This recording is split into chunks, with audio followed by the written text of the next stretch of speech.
கைலாயத்தில் இருக்கக்கூடிய சிவனை தேடி பிரம்மா சென்று ஞான உபதேசத்தை எனக்கு வழங்க வேண்டும் என்று கேட்டபோது சிவன் பிரம்மாவினுடைய கையிலே சில வில்வ விதைகளை கொடுத்து, பூலோகத்திற்கு சென்று இந்த வில்வ விதைகளை நீ எங்கு தூவினாலும் எந்த இடத்திலே ஒரு நாழிகைக்குள்ளே அந்த வில்வ மரம் ஓங்கி வளர்ந்து நிற்கிறதோ அந்த இடத்திலே அமர்ந்து என்னை நோக்கி தவம் செய். சிவன் கொடுத்த வாக்கு.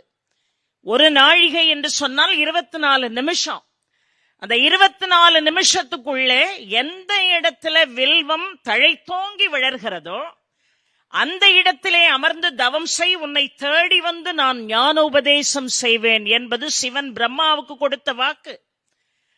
அந்த வில்வ இலைகளை, இந்த வில்வ விதைகளை கொண்டு வந்து பிரம்மா தூவினான் இந்த பூலோகத்திலே.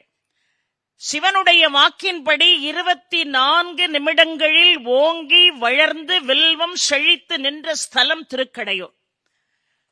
அந்த இடத்துல வந்து பிரம்மா கடுமையான தவம் செய்து சிவன் அவனுக்கு காட்சி கொடுத்து ஞான உபதேசம் செய்த காரணத்தினால் அதற்கு வில்வாரண்யம் என்று ஒரு நாமம் இருக்கிறது.